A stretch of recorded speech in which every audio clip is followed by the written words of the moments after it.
Сәлем, сәлем. Қалайсың? Менің саған бір сұрағым бар. Жыл басы атауларын білесің бе? Иә, жыл басында ең бірінші тұрған тышқан екен. Ал тышқан қалай жыл басы атанды? Бүгінгі ертегім сол жайлы болмақ.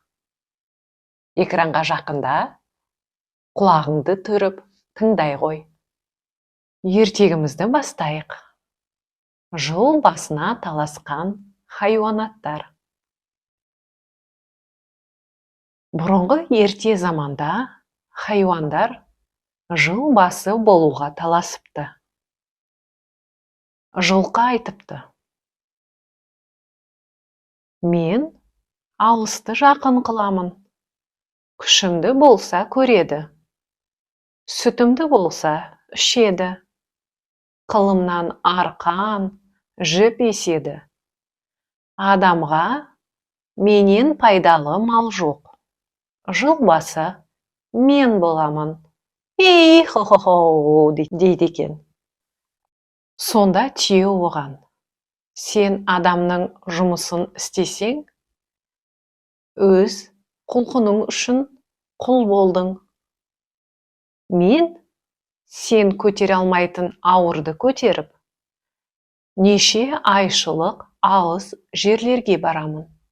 Аш болдым деп, сен сияқты арпа, сұлы сұрамаймын.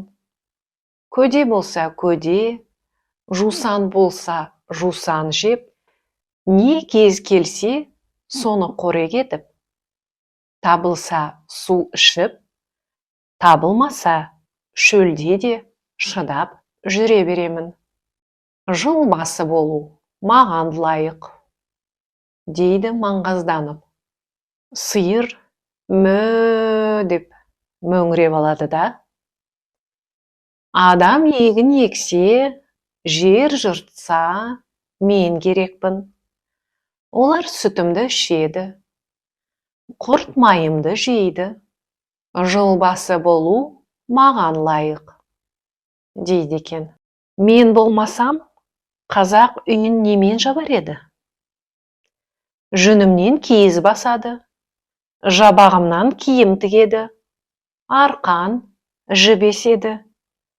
Сүтімнен құрт, май алады.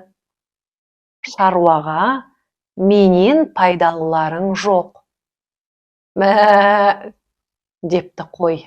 Сонда аф деп ит шығыпты. Мен болмасам, сендердің бәріңді не ұрылар ұрлап, не қасқыр жеп тауысар еді. Мен сендердің баршаларыңды көзден таса қылмай, бағып жүрген бақташымын. Дұшпан көрсем, үріп, иеме хабар беремін, дейді мақтанып. Әтеш те ку-кареку деп айғайлап, былай депті: жыл басы болуға мен лайықтымын. Мен болмасам, адам ұйықтап қалар еді. Мен таңертең тұрып, таң атқанын хабарлаймын. Кеш болса, жатар мезгілді де хабарлаймын. Ку-кареку дейді. Тышқан болса, шиқылдап, не айтарын білмей, бір қулық ойлап, жиналған көпке былай дейді: бұл таластан ештеңе өнбес. Одан да күннің шыққанын қарап тұралық. Кім бірінші күн шыққанын көрсе, сол жыл басы болсын, дейді екен. Онымен барлығы келіседі де, күннің шыққанын қарап тұрады. Ал тышқан болса, білдіртпей, түйенің үстімен жорғалап, оның өркешіне отырып алады. Күннің шыққанын мен көрем деп таласып тұрған басқа хайуандар тышқанға мән бермейді. Ал тышқан болса, ең биікте отырады. Бір кезде күннің көкжиектен атып келе жатқанын көрген тышқан, әне, күн шықты, деп айғай салады. Сөйтіп, тышқан жыл басы атаныпты. Ал түйе болса, бойына сеніп, жылдан қорғалыпты. Осылайша, жыл атауларын хайуандар өзара бөліп алыпты. Ал сен жыл атауларын білесің бе? Міндетті түрде ата-анаңнан сұрап, жаттап ал. Қазақша жыл атауларын білгенің дұрыс болады. Осылайша, біз тышқанның қалай жыл басы болғанын білдік.